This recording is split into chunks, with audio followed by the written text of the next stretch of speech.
Listen up, because what I'm about to tell you is absolutely bonkers, like Netflix series level insane.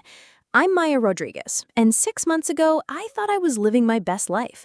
I'm a 29-year-old social media manager for a bunch of influencers in LA. You know, the type who make bank posting selfies and pretending protein shakes change their lives. Not gonna lie, it's a pretty sweet gig. Good money, flexible hours, and I get to work from home in my pajamas most days. My boyfriend Jake, well, ex-boyfriend now, obviously, was this gorgeous personal trainer. Think Chris Hemsworth's younger, slightly less successful brother. We'd been together for 3 years, living in this cute little apartment in West Hollywood. Jake was always posting these couple goals photos of us, talking about how I was his ride or die, his queen, all that stuff. His Instagram was basically a shrine to our relationship. And honestly, I ate it up. I thought we were that couple, the one everyone secretly hates because we're so perfect together. Boy, was I wrong. So here's where it gets interesting. Part of my job involves managing multiple social media accounts, which means I'm basically a digital detective. I know every trick in the book: how to track locations through tagged posts, how to find deleted content, how to cross-reference timestamps, all of it. It's like having superpowers, except instead of fighting crime, I'm making sure influencer boyfriends aren't secretly gay or whatever drama is trending that week. 3 months ago, I started noticing some weird stuff. Jake's phone was always face down, which red flag much. He'd started going to the gym at odd hours like 10 p.m. or 6 a.m. When I asked, he'd say something about avoiding the crowds or new training schedule. Fair enough, right? But then his Instagram stories started getting strategic. Like, he'd post from the gym, but there'd be this gap in the timestamps. You know when someone posts a photo but takes it hours before? Yeah, I can spot that nonsense from a mile away. Then came the nail in the coffin. Jake had this habit of using my laptop when his was charging, and he forgot to log out of his Instagram one day. Now, most people would probably just close it and move on. But remember, I'm basically a professional social media stalker, so I did what any reasonable person would do. I started investigating. At first, everything looked normal. His DMs were mostly clients asking about training sessions, some bro sending memes, nothing suspicious. But then I noticed something weird. There were these super short message threads that just ended. Like, someone would send him a message, he'd reply, and then nothing. But the conversation counter showed way more messages than what I could see. Someone was deleting their chat history, and trust me, the only people who do that are either drug dealers or cheaters. This is where my professional skills came in clutch. I knew that Instagram stores cached data, and if you know where to look, sometimes you can recover deleted stuff. I won't bore you with the technical details, but let's just say I found a goldmine. And by goldmine, I mean absolute proof that my boyfriend of 3 years was cheating on me with not one, not two, but 3 different women. But here's the kicker. It wasn't just random hookups. This dude had created an entire fake persona. To these women, he wasn't Jake Rodriguez, personal trainer with a serious girlfriend.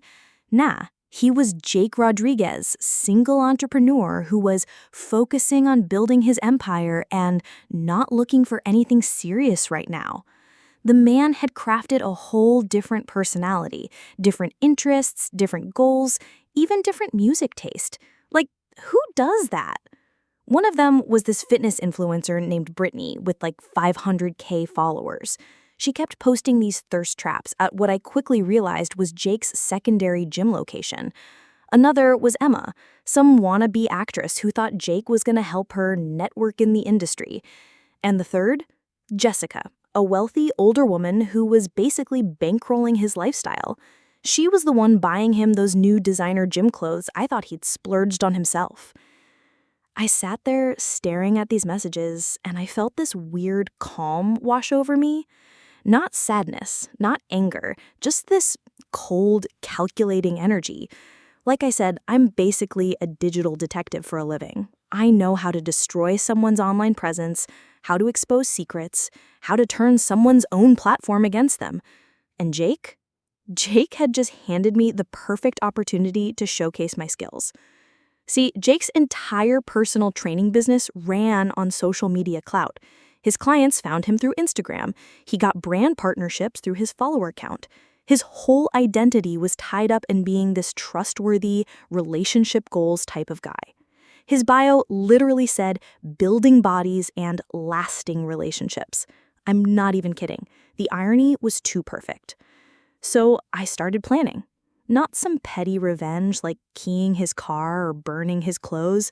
Nah, I was going full scorched earth social media style. First, I created a burner Instagram account called The Real Story with Jake's photo as the profile pic. But I didn't post anything yet. I needed to gather all my evidence first, like building a case. Over the next 2 weeks, I screenshotted everything.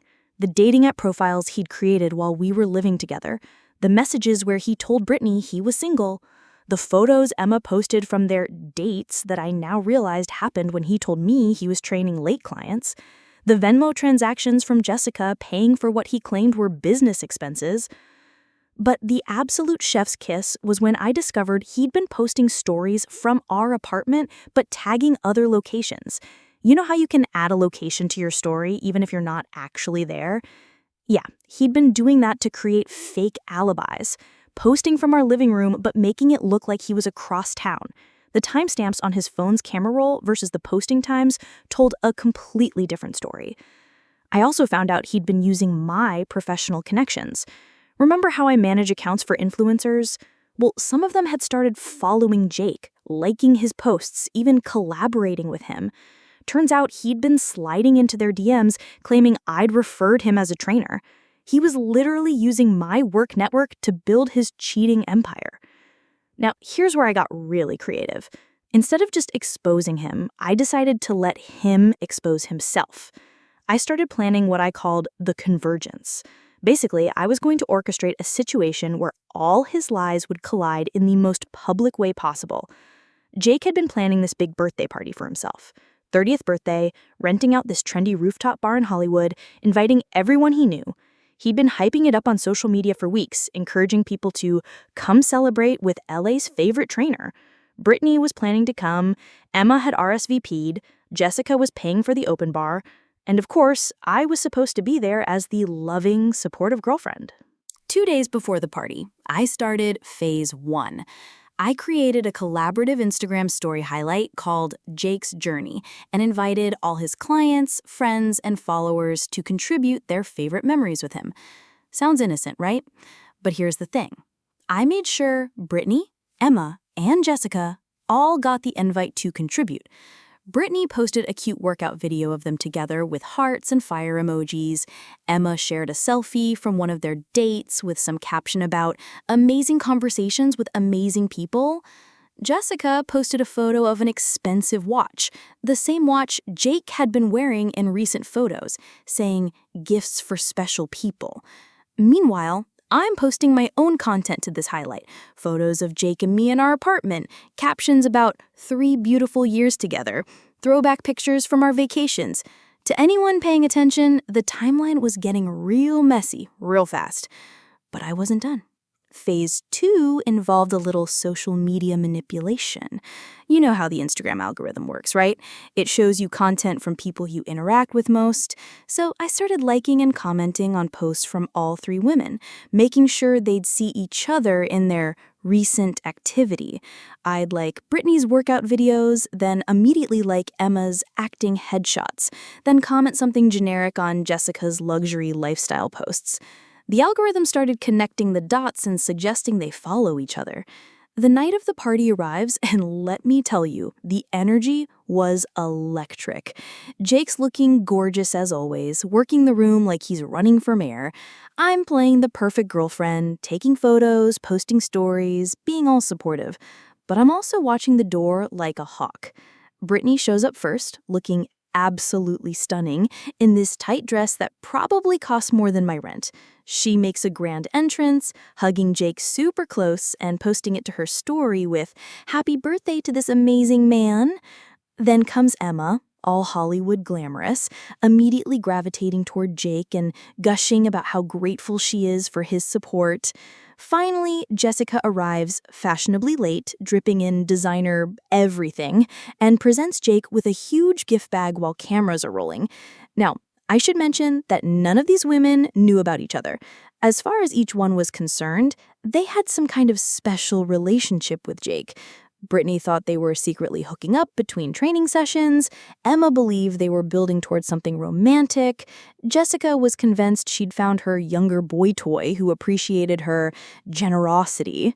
The moment I'd been waiting for finally happened around 10 p.m. All three women ended up in the same general area of the party, and I watched as they started noticing each other. Brittany spotted Emma first, probably recognizing her from the collaborative Instagram story highlight. Then Emma noticed Jessica, who was wearing the same designer bag that Jake had posted about buying for someone special. The confusion on their faces was priceless. But here's where I really earned my paycheck as a digital detective. Earlier that week, I'd created a group chat with all three women using a fake number and a gender-neutral name. I'd pretended to be someone who knew Jake and was concerned about the women in his life. I'd sent them each screenshots of his messages with the others, but I'd been strategic about it. I only sent enough to make them suspicious, not enough to make them flee immediately. So when they all ended up at the same party, looking at each other with that dawning recognition, they were already primed to connect the dots. I watched from across the room as Brittany approached Emma, and Emma waved Jessica over. The three of them started talking, and I could literally see the moment when they realized they had all been played. Jake was completely oblivious. He was over by the bar, taking shots with his gym bros, posting stories about his epic night and amazing people. He had no idea that across the room, three women were comparing notes about his lies. That's when I decided it was time for Phase 3, the grand finale.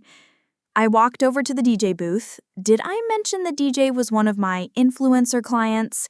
And asked him to pause the music for a special birthday surprise. The room went quiet. Everyone turned to look at me, and I grabbed the microphone. Hey everyone! So, as Jake's girlfriend of 3 years, I wanted to do something really special for his 30th birthday. You all know how much Jake loves social media, how he's built his whole brand on authenticity and trust, right? Well, I've put together a little birthday surprise that really captures who Jake truly is. I pulled out my phone and connected it to the bar's sound system. Then I started playing a compilation I'd created. Audio recordings of Jake's voice messages to each of the three women, where he was clearly lying about being single, available, or just focusing on himself right now. The room went dead silent as Jake's own voice filled the space, telling Brittany he was tired of fake relationships and ready for something real, telling Emma he was single and loving it, and telling Jessica he was ready to be treated like a king by a real woman. But I wasn't finished. I'd also created a slideshow that was now playing on the bar's TVs. Screenshots of his dating app profiles, photos of him with each woman, Venmo transactions, location spoofing evidence, all of it. Every lie, every manipulation, every fake alibi displayed in beautiful HD glory for everyone to see. Jake's face went through every emotion possible. Confusion, realization, panic, anger, and then this weird acceptance, like he knew he was totally screwed. Some people started pulling out their phones to record, others were just standing there with their mouths open. His gym buddies looked like they wanted to disappear into the floor. But the absolute best part was watching Brittany, Emma, and Jessica. Instead of being embarrassed or running away, they started laughing, like full-blown, heads back, this is hilarious laughing. Jessica grabbed the microphone from me and said, "Well, happy birthday, Jake. Turns out we all got you the same gift, the truth." Then Brittany took the mic and announced, "For anyone wondering, yes, I've been hooking up with the birthday boy, but apparently has half of LA." The crowd was living for this drama. People were taking videos, posting stories. The whole thing was going viral in real time. Emma got the mic last and delivered the killing blow. "Jake, honey, you told me you were helping me network in the entertainment industry. Well, congratulations. You just gave me the most entertaining story I'll ever have to tell." The party basically turned into a celebration of Jake getting exposed. People were buying drinks for Brittany, Emma, and Jessica. Someone started a hashtag Jake's Journey, that was trending locally within an hour. The DJ played breakup anthems for the rest of the night. It was like a divorce party, except everyone was invited, and Jake was the only one not having fun. I should probably mention that I was live streaming the entire thing to my own Instagram. Not maliciously, okay, maybe a little maliciously, but also because I knew this was content gold. My followers were eating it up, sharing it to their stories, commenting fire emojis and crown emojis. I went from like 15K followers to over 100K overnight. Jake tried to salvage the situation by getting on the mic and apologizing, claiming he was going through some stuff and never meant to hurt anyone. But by then, the damage was done. His reputation was toast, his business was finished, and 3 women who should have been enemies were now best friends bonded by their shared experience of being lied to by the same mediocre man. The aftermath was even better than the main event. Within a week, Jake lost about 80% of his clients. Turns out, when your entire brand is built on trust and you get publicly exposed as a serial liar, people don't really want you training them anymore. Shocking, I know. Brittany, who had 500,000 followers, made a series of stories about red flags in dating that were clearly about Jake. Emma started a TikTok series called How to Spot a Player that got millions of views. Jessica, who apparently has connections everywhere, made sure Jake's story spread through LA's fitness and social media communities like wildfire. But here's my favorite part. The 3 of them started hanging out regularly. They created a group chat called Jake's Angels, where they'd share screenshots of him trying to slide back into their DMs with apologies and promises to do better. They even started working out together at Brittany's gym, posting photos with captions like, "Stronger without him," and "Plot twist, we didn't need the trainer after all." As for me, well, turns out that publicly dismantling someone's fake persona using social media expertise is actually great for business. I got contacted by 3 different talent agencies who wanted to hire me to manage crisis communications for their clients. Apparently, being able to craft a narrative and control a story's spread on social media is a valuable skill. Who knew? I also got a bunch of DMs from women thanking me for the masterclass in revenge and asking for advice about their own cheating situations. I started a consulting service called Digital Detective, where I help people investigate suspicious partners using social media analysis. Business is booming. Jake, last I heard, he moved back to his hometown in Ohio and got a job at a regular gym. He deleted all his social media accounts after people kept tagging him in posts about the party. Apparently, having your lies go viral in LA is bad for your health and career. Again, shocking. The best part is that I never actually did anything illegal or even mean-spirited.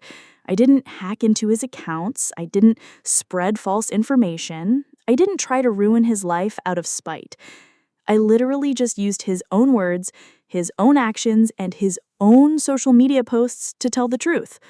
All I did was make sure the right people saw the right information at the right time. And honestly, I'm thriving. I'm dating this amazing photographer now who's actually single, actually honest, and actually treats me like a priority instead of an option. We met through work. He was doing a shoot for one of my influencer clients, and when I told him the Jake story, his response was, "Remind me never to lie to you." That was legendary. So yeah, that's my revenge story. No violence, no property damage, no illegal activity. Just good old-fashioned truth-telling with a side of strategic social media manipulation. Sometimes, the best revenge isn't getting even, it's just making sure everyone knows exactly who they're dealing with.